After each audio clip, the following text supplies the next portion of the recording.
Hello, ladies and gentlemen. I want to welcome you to our music and meeting concert, our special Mother's Day program called Musical Mothers. My name is Dan Weiser. I am the founder and artistic director of Amici Music, and we do this concert in partnership with the Baltimore Hebrew Congregation, which has graciously, through the Yale Gordon Foundation, provided us this series, which we normally do at the congregation itself, but because of the coronavirus, we are going online and virtual for this live stream performance on Mother's Day. We want to thank all the mothers out there who have done so much for all of us. I want to thank my mom for forcing me to practice, even when I fought back all the time. But I'm here now, and I will be joined today by some wonderful musicians. Emmanuel and Francis Borowski. Emmanuel on violin, Francis on cello, are two parts of a wonderful family here in the Baltimore area, known as the American Virtuosi, who have been performing since they were young children all over the world. Their mother, Cecilia Barczyk, is the cello professor at Towson University. Father Charles Borowski is a widely renowned political scientist and entrepreneur and lover of music as a way to bring people together. And so that's what we're doing today.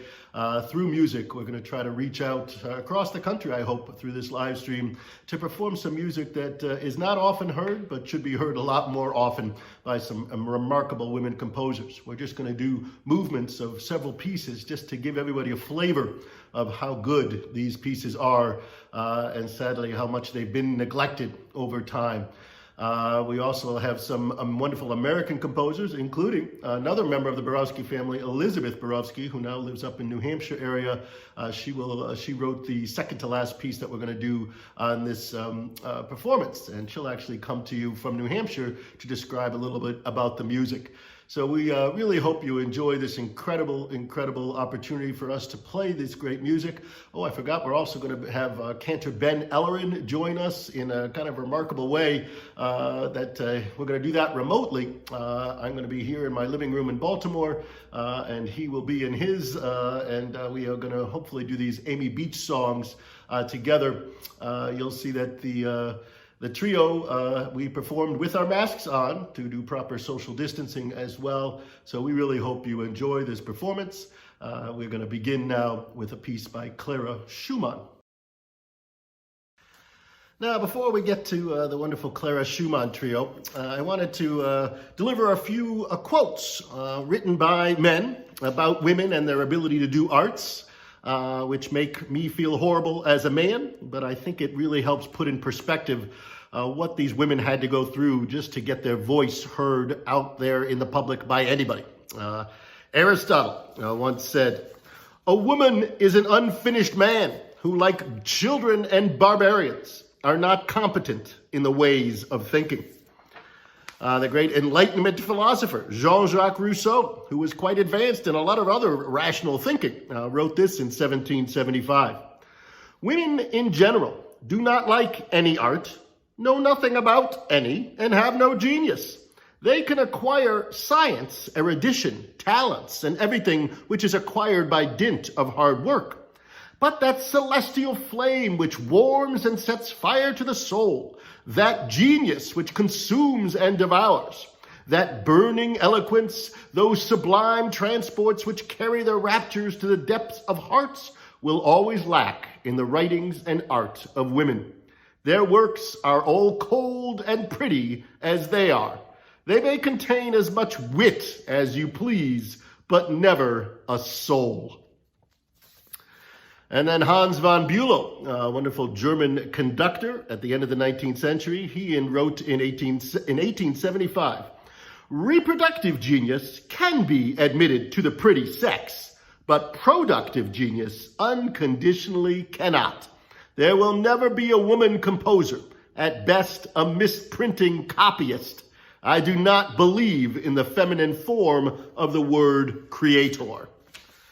George Upton, in a book called Women in Music, ostensibly talking about the importance of women in music in 1880, said the following: "Not only are women too emotional and lacking in stamina to write good music, but a woman's mind simply cannot grasp the scientific logic of music making. It does not seem that woman will ever originate music in its fullest and grandest harmonic forms. She will always be the recipient and the interpreter, but there is little hope she could be the creator. And finally, the English writer Havelock Ellis, in a book in 1894, said, "Music is at once the most emotional and the most severely abstract of the arts. There is no art to which women have been more widely attracted, and there is no art in which they have shown themselves more helpless." Oy. Now, obviously, there have been many wonderful women composers and writers and artists for hundreds of years. But there certainly was limitations on the education that a lot of women could get. Weren't allowed to even study composing as a woman in most conservatories until into the 20th century.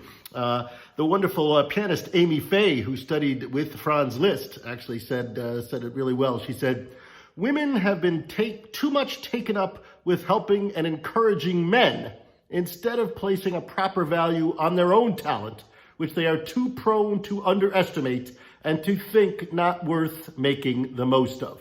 And this is sort of the saddest idea of it all. And we're going to see it in some of these composers who internalized this society's feelings against women as composers and limited themselves. And that comes up most powerfully in the music of Clara Schumann, who was one of the finest pianists of the 19th century. Her father, Friedrich, had trained her from an early age to be just a miraculous pianist, not just an automaton, but a musical soul who, when people heard, wept openly at the beauty of her playing.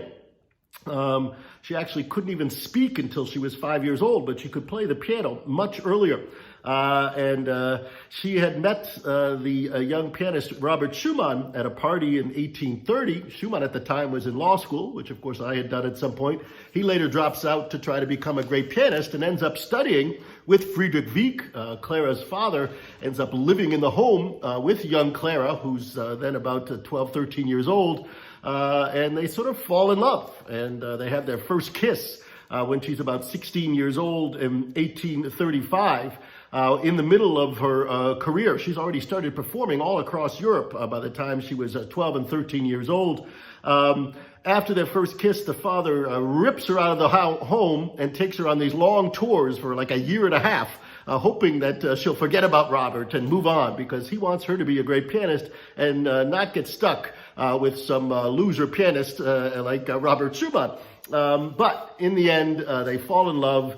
It's a beautiful love story. The father forbids it all the way. In fact, they have to go to court in order to get the right to get married because she's still a minor at the time. And they end up getting married in 1840.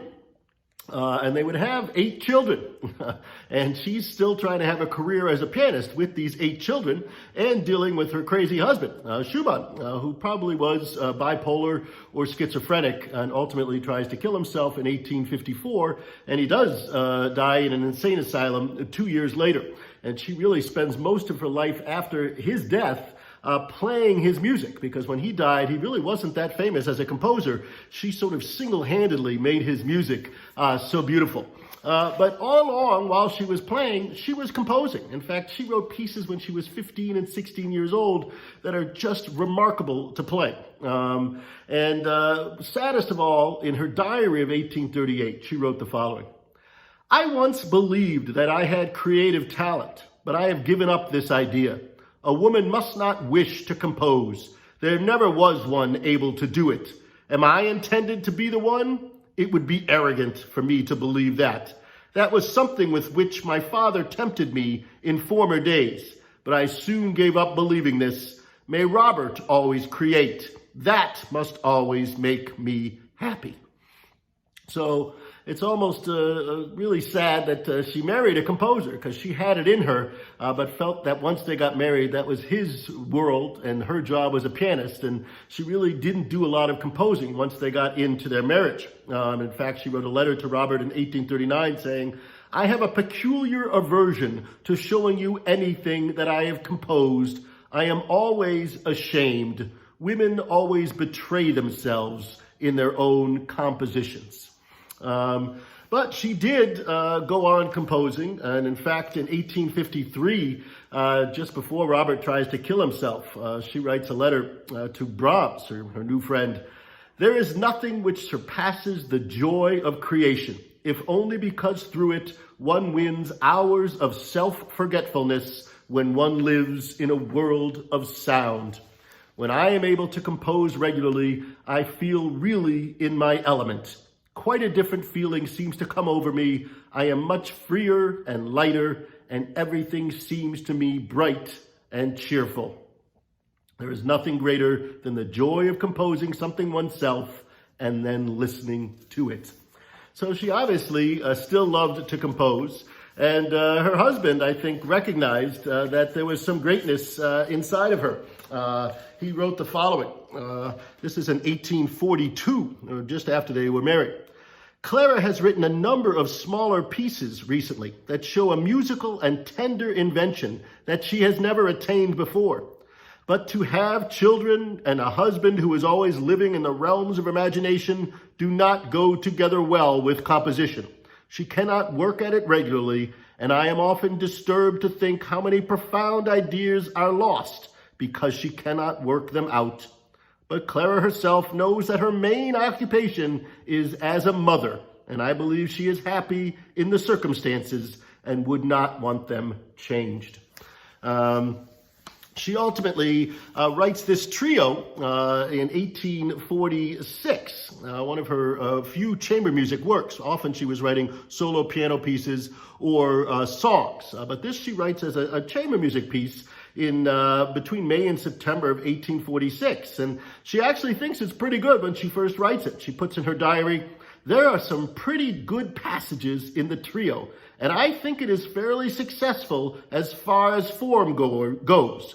Of course, it is only a woman's work, which is always lacking in force, in here and there in invention.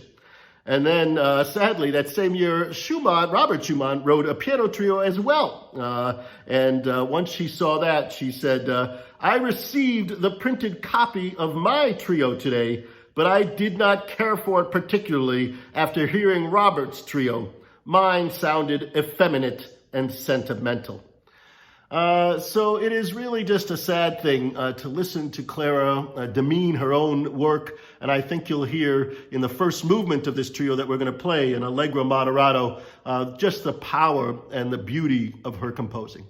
I hope you enjoy the first movement of Clara Schumann's Piano Trio in G minor, written in 1846.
next composer is also someone with a name that is familiar. It's Fanny Mendelssohn, or as she was known, Fanny Mendelssohn Hensel. She was the sister to Felix Mendelssohn, her more famous brother. But both of them were phenomenal young talents. They were the granddaughter, she was the granddaughter of the philosopher Moses Mendelssohn, a wonderful Jewish philosopher and thinker. And the father, Abraham, had converted the children to Christianity when Fanny was 11 and Felix was 7, largely because of some new laws in Germany at the time, which made it very difficult for any Jew to attain a position in the state, and were rather anti-Semitic hope for not having any Jews at all in the country. But the father was a wealthy banker. He had made quite a lot of money, and the home was a center for music in Berlin. They would have musicians come there every Sunday almost for these Sunday salons, and Felix and Fanny would grow up listening to this wonderful music, and she was given lessons at a very early age, and both she and Felix were remarkable young prodigies. In fact, for her 13th birthday, her present was to memorize all of Book 1 of Bach's Well-Tempered Clavier, something that's really difficult, and played it for her father. Her mother always said that she was born with Bach fugue fingers. She started composing music when she was 14 years old and would ultimately write over 460 works, including this piano trio, again, at the end of her life, that we're going to play a movement of. It was clear, though, that this could not be a profession for her. Her father writes to her in 1820 when she's 15 years old. "Perhaps music will be Felix's profession, but for you it can and must be but an ornament and never the fundamental baseline of your existence and activity." And then in 1828, when she was now in her early 20s, I think the father wanted her to get going on marriage and children, he said the following: "You must take yourself in hand and concentrate harder. You must school yourself more seriously and eagerly for your true profession, that is, a young woman's only profession, the state of being a housewife." Now, she ultimately does get married the next year to a painter, William Hensel, who was actually very supportive of Fanny's composition. He sort of makes her go and write every morning, unlike her father and brother, who were not very supportive of her doing her composition. They had one son together, who they named Sebastian Ludwig Felix, named after her three favorite composers, Bach, Beethoven, and Mendelssohn. It was this son who would write the first book about Fanny and let us know a little bit more about her as a composer, because when she died, very few people knew her music. Her father dies in 1836, and she hopes that maybe Felix, knowing how good a composer she is, will now encourage her to compose. Unfortunately, that's not the case. Even the mother says to Felix, shouldn't Fanny be allowed to publish some music now? And he says the following: "From my knowledge of Fanny, I should say that she has neither inclination nor vocation for composing. She is too much all that a woman ought to be for this. She regulates her house and neither thinks of the public nor of the musical world, nor even of music at all, until her first duties are fulfilled. Publishing would only disturb her in these, and I cannot say that I approve of it." Now, obviously, this is not what Fanny was thinking, because in the same year, she writes to a friend of hers, Karl Klingemann, who had taken some interest in her pieces, and she said the following: "Dear Karl, I enclose 2 piano pieces which I have just written. I must add that it is certainly a pleasure to find a public for my little pieces, for here I have none at all. My songs lie unheeded and unknown. If nobody ever offers an opinion or takes the slightest interest in one's creative productions, one loses in time not only all pleasure in them, but all power of judging their value and the wish to create more. I am thus more or less alone with my music. But my own delight in making music and Hensel's good sympathies keep me awake," that's her husband, "and I cannot help considering it a sign of talent that I do not give it up altogether, though I can get nobody to take an interest in my efforts." But she is persistent, and over the next years, even while running her home and continuing the Sunday salons that her mother does, she writes pieces, and even at the end of her life, which is a short life, she would die in the same year that she finishes this trio, 1847, so she dies at the age of 42. In 1846, the year before her death, she finally decides she's going to publish whether Felix likes it or not, and she writes to him, "I don't expect you to read this rubbish now, busy as you are, but I want to tell you something. Laugh at me or not, as you wish. In a word, I am going to publish. I hope I won't disgrace all of you. I know you won't really mind. As you can see, I've proceeded completely on my own to spare you any unpleasant moments, and if it all goes to the bad, I can have no one to blame but myself. Please don't think too badly of me." So sadly, she does finally get her music out, and then shortly after would die of a stroke. But she actually writes in her diary in February of 1847, talking about how people now are talking about her own composition. She said, "It is enticing to have this manner of success at an age when such pleasures for women who experience them at all are usually at an end." So I think you'll see in the second movement of this wonderful piano trio, Opus 11, that she writes in 1847, just a couple months before her death, and actually Felix gets this out and publishes it after he finds it, that this is a remarkable woman who has many, many great pieces that are still being discovered. We hope you enjoy Fanny Mendelssohn's trio.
All right, before we do our next piece, we're actually going to get set up. I forgot that we usually try to show the hands of the piano on a big screen there at the Baltimore Hebrew congregation. We can't do that because we're in my house, but we do have a little TV here that we're going to try to let you see the hands for those of you who like to watch that go on. Won't be as clear, but we're trying to make it as similar as we can to the programs there at the synagogue. And our next work is by a French composer, Louise Farenc, who again is not widely known. Born in 1804, dies in 1875, was the daughter of a sculptor in Paris. And she was a very well-known composer during her lifetime and then basically got lost. She studied composition as a young girl with Anton Reicha, who was a fairly well-known composer and friend of Beethoven. She went to the Paris Conservatory as a young girl as a pianist, and while she was there, she met Aristide Farenc, who was a flute player, and they started playing concerts together, and they actually toured extensively around Europe. She ends up marrying him at the age of 17 in 1821. He would then go on to begin the Éditions Farenc, which she helped with, one of the leading music publishers in France for the next 40 or 50 years. And she helped edit the book, The Treasure of Pianists, lots of formerly unknown pieces by composers in the 16th and 17th century for piano. So really important in historically helping us put together music for the piano. She was such a great pianist and teacher that she became one of the first women hired at the Paris Conservatory in 1842 as a professor of piano there. But even though her music was performed occasionally while she was alive, as soon as she died, it really faded away. And of course, part of the issue was that she was a woman, but there was the other issue was that she was writing symphonies and chamber music in France at a time when really all people wanted to hear there were operas and ballets. Chamber music and symphonies were considered German music. And we have a wonderful quote by Saint-Saëns, who was lamenting this fact. He said, "The composer who was bold enough to venture out into the field of instrumental music in Paris had only one form for the performance of his or her works, a concert which they had to organize themselves and to which they invited their friends and the press. One could not even think of attracting the public, that general public. The very mention of the name of a French composer on a concert placard, especially that of a living French composer, was enough to send everyone running for the hills." And François-Joseph Fétis, who was an important author who wrote a lot about the different composers in Paris in the 19th century, he knew Farenc, and he said the following: "Unfortunately, the genre of large-scale instrumental music to which Madame Farenc, by nature and formation, felt herself called upon, involves performance resources which a composer can acquire for herself only with enormous effort. Another factor here is the public, as a rule not a very knowledgeable one, whose only standard for measuring the quality of a work is the name of its author. If the composer is unknown, the audience remains unreceptive, and the publishers, especially in France, close their ears when someone offers them a halfway decent work. Such were the obstacles that Madame Ferenc met along the way and which caused her to despair. This is the reason why her work has fallen into oblivion today, when at any other epoch, her works would have brought her great esteem. So we're going to play one of these works that has mostly been lost. It's a trio originally for flute, cello, and piano, although she said a violin could also play the part. It's difficult on flute because it's a full-bodied work, which almost needs the string, but I have played it with a flute. It's also wonderful. This we're going to play is the first movement, the Allegro, and this piece was written in 1856. I hope you enjoy Louise Ferenc.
Our next work is by another French composer. Her name is Cécile Chaminade, born in 1857, would die in 1944.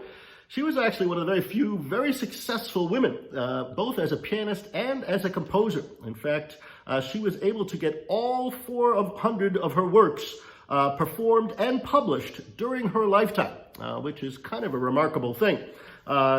She was born in a family that really did not want her to be a musician, especially the father, who was the director of an insurance company, who once said, "Bourgeois girls are predestined to become wives and mothers, not composers."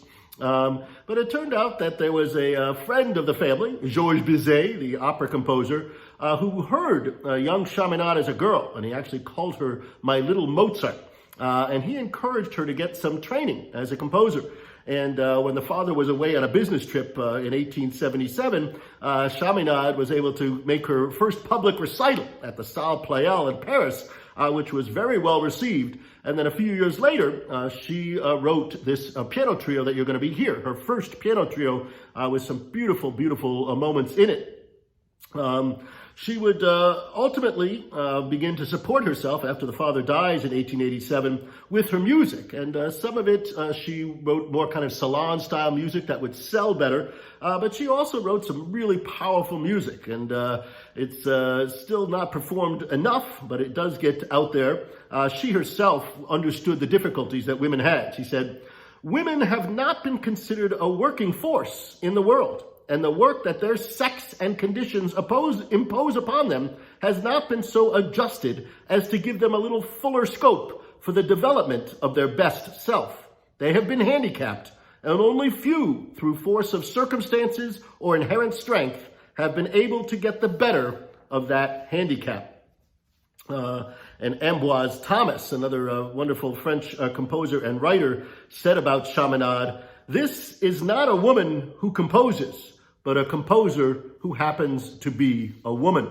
And Chaminade was very popular, especially in England and America in the beginning of the 20th century. In fact, there were these Chaminade clubs that sprouted all across the New York, Philadelphia areas to promote especially young women performing and writing music. And they actually took the anagram of Chaminade's name. The C standed for concentrated and concerted effort.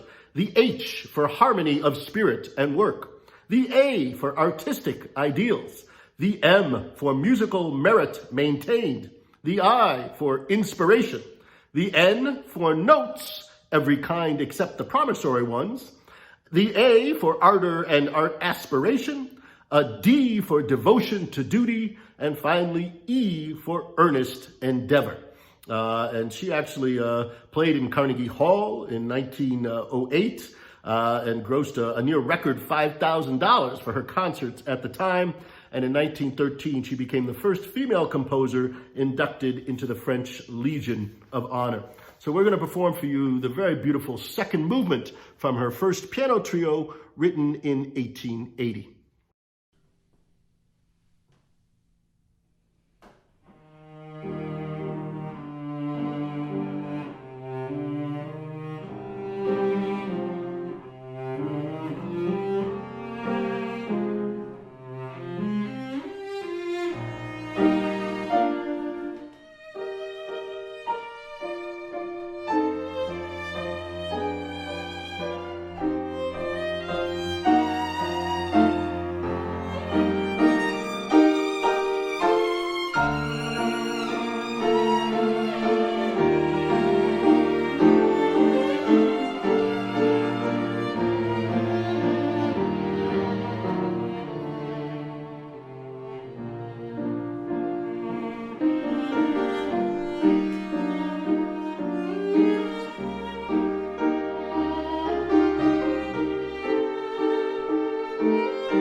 All right, we're going to bring in Cantor Ben Ellerin now to sing three beautiful songs by the American composer Amy Beach. These are the three Browning songs on the poetry of Robert Browning that she wrote in 1899.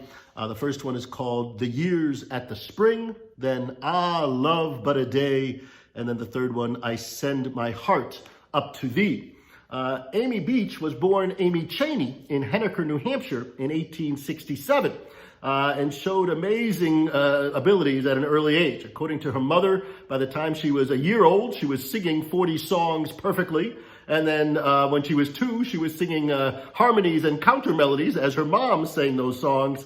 And by the time she was 4, she had written out her first waltzes for the piano.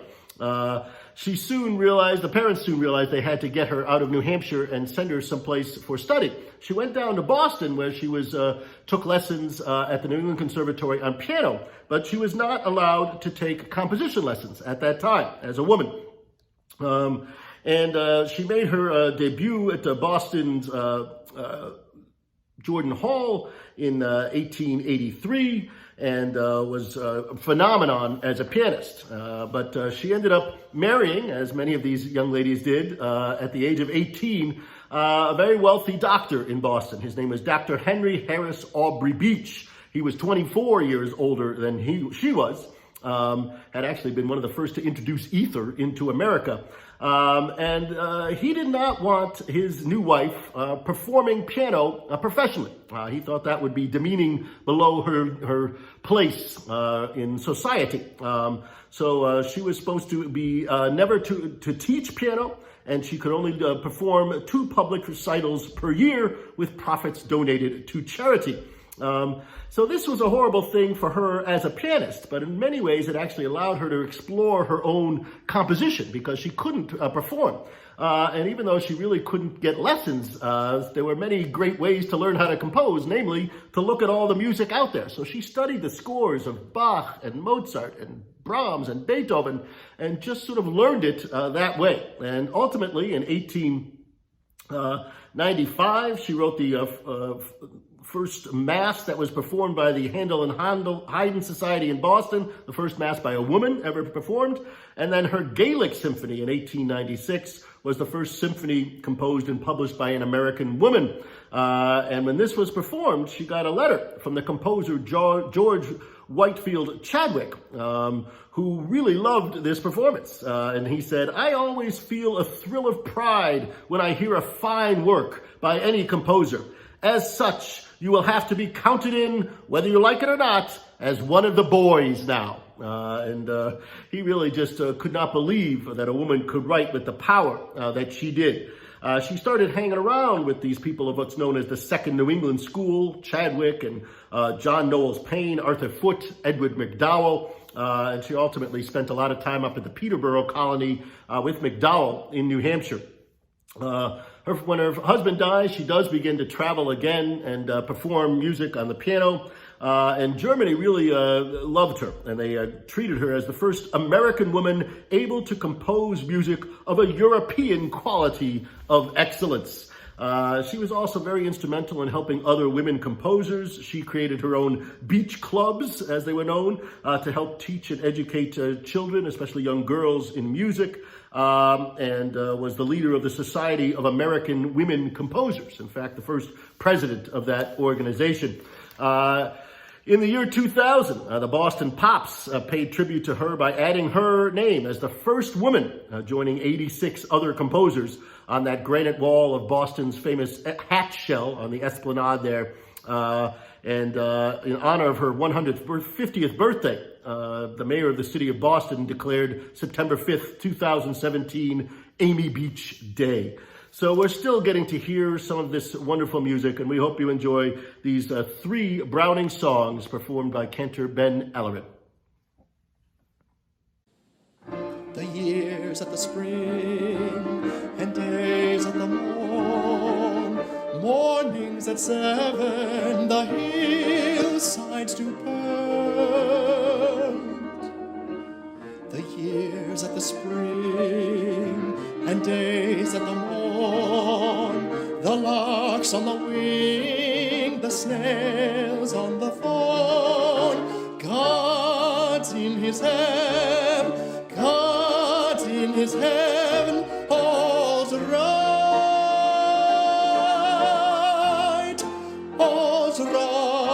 with the world.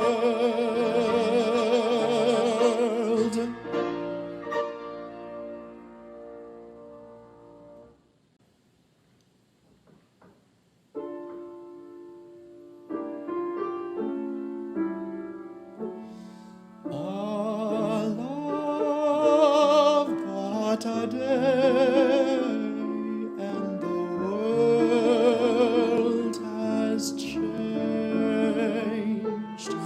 Our love but a day, and the world has changed. The sun's away and the bird estranged. The wind has dropped and the sky's deranged. Summer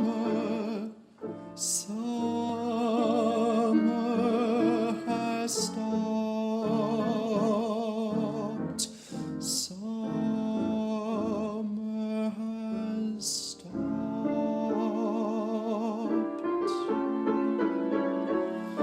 Our love but a day, and the world has changed.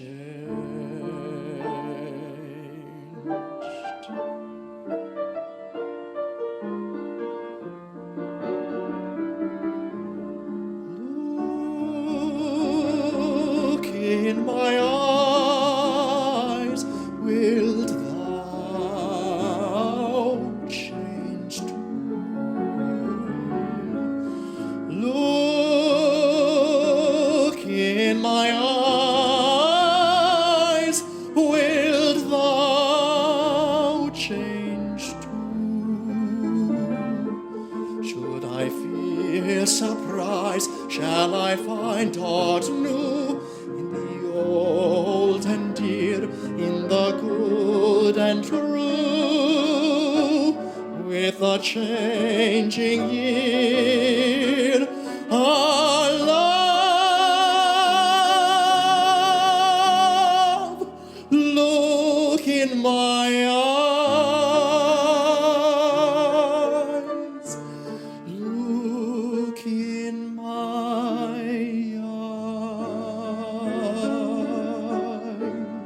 eyes, wilt thou change too?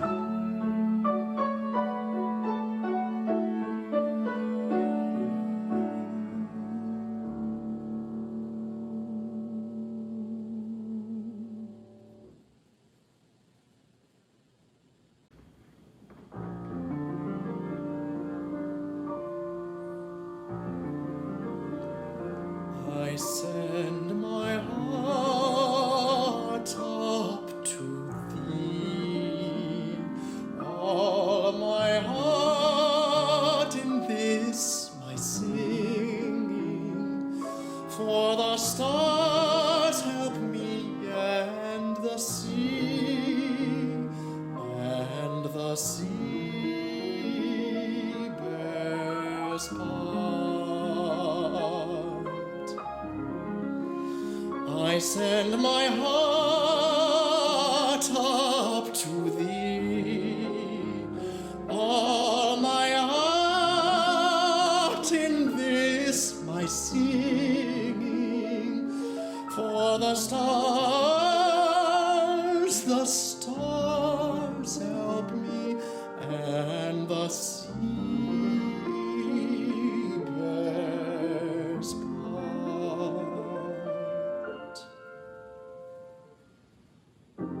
The very night is clinging closer to Venice streets, to leave one space above me where thy face may light my joyous heart to thee.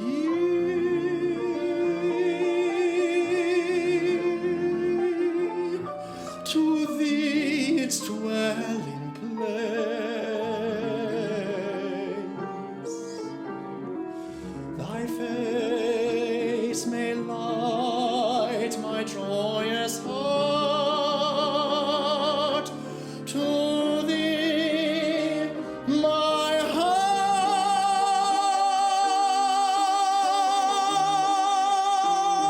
to thee its dwelling place.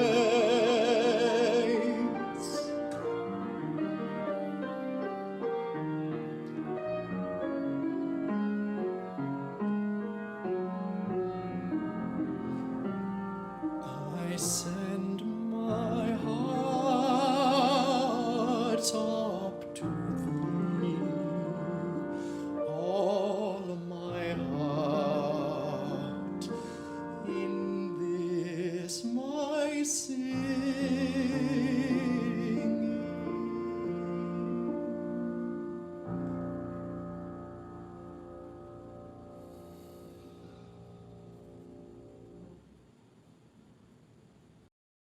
All right, so our next work, we're very excited, is by a living composer, and not just any living composer, but the sister of our trio members here, Elizabeth Borofsky, who's a fantastic pianist as well. Grew up here in Baltimore, but now lives up in the Lebanon, New Hampshire area. She's going to come on in a few seconds to give you more details about this piece that she just wrote a couple of years ago in 2018 called the Kessel Suite. And we're going to do the second movement of that piece, which is named Israel, and she'll give you a little bit more about the meaning behind it. But just a little bit about Elizabeth. She enjoys a wonderful career as a soloist and collaborative pianist and a speaker and an educator. Has performed at Carnegie Hall and the Kennedy Center and in over 30 countries. Has presented master classes in places such as Germany, Cuba, Japan, Poland, and Germany, and Lithuania.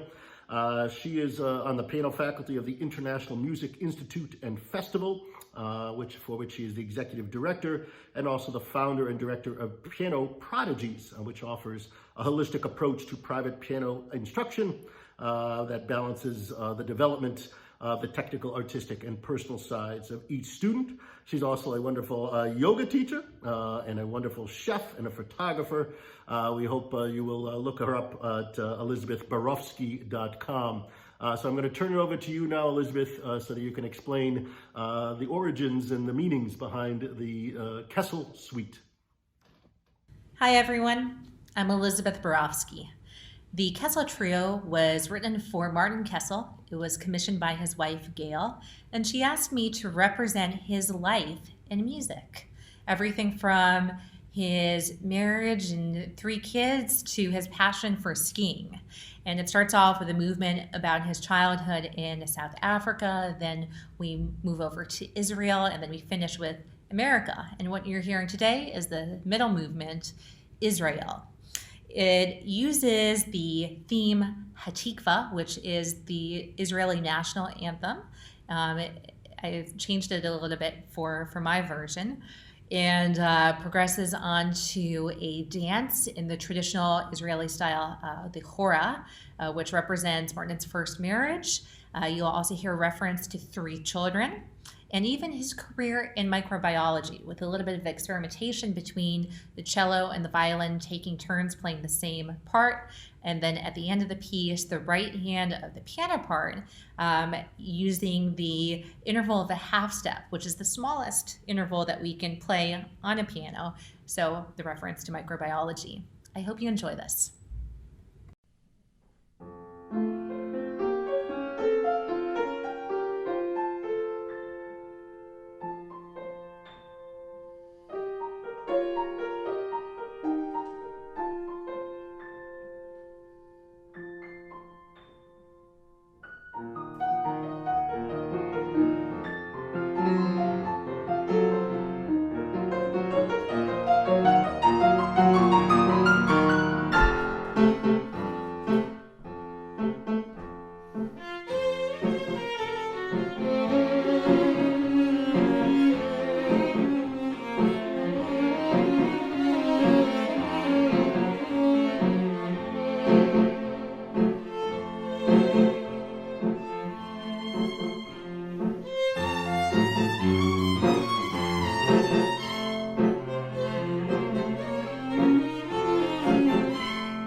Our final work today is also by a living composer. Her name is Gwyneth Walker, and I met her when I lived up in the New Hampshire area.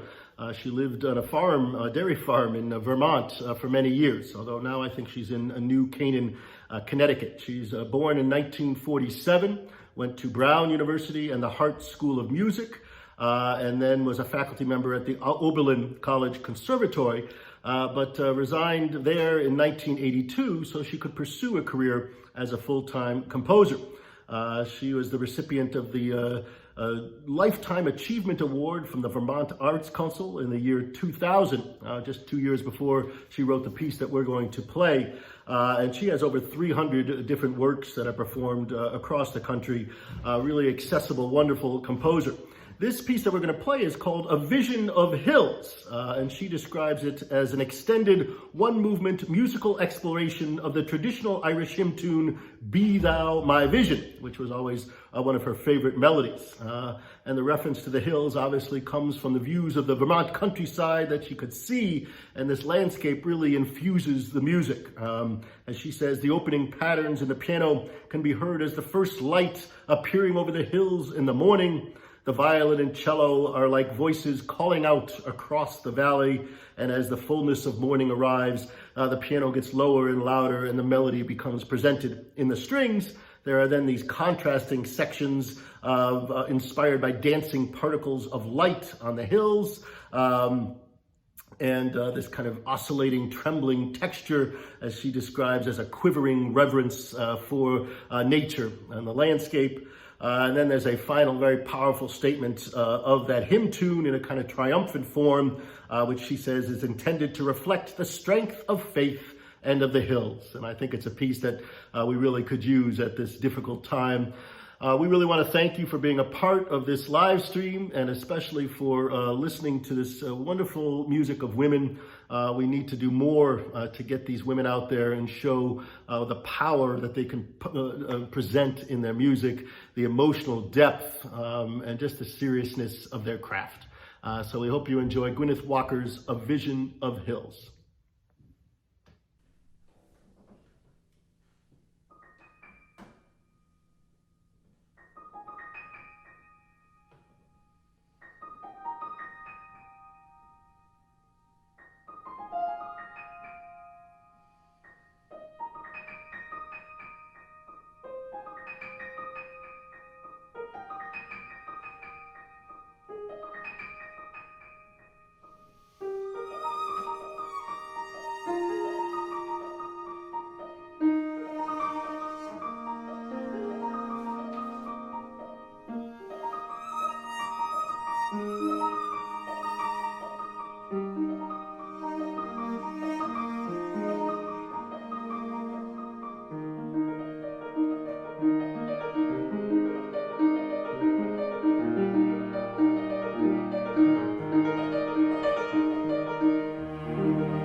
I want to thank you all for being a part of our first Amici Music, Baltimore Hebrew Congregation Chamber Music live stream in the age of COVID.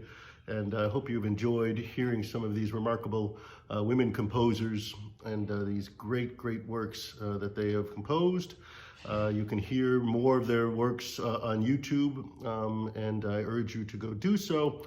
I also want to thank the entire Borowski family, Emmanuel and Francis, of course, for playing this concert with me, and Emmanuel for all his work in getting the technical sides of this concert together, and of course Elizabeth for her wonderful music. Huge thanks also to Cantor Ben Ellerin and Martha Wyman at the Baltimore Hebrew Congregation for helping this series get off the ground and for all their support, and of course to the Peggy and Yale Gordon Trust for providing the money to make this a free series for all. We will be doing another one of these live stream concerts in June. The date's still being determined, as is the repertoire, but stay tuned.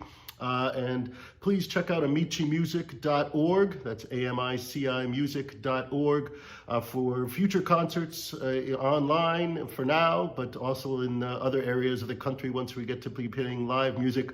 Coming up in a few weeks will be a live solo piano concert, and with all your favorites from the Romantic era, so I hope you can tune in then. Thanks again for being a part of this. I'm Daniel Weiser, founder and artistic director of Amici Music. Have a wonderful Mother's Day. Thank you to all the mothers.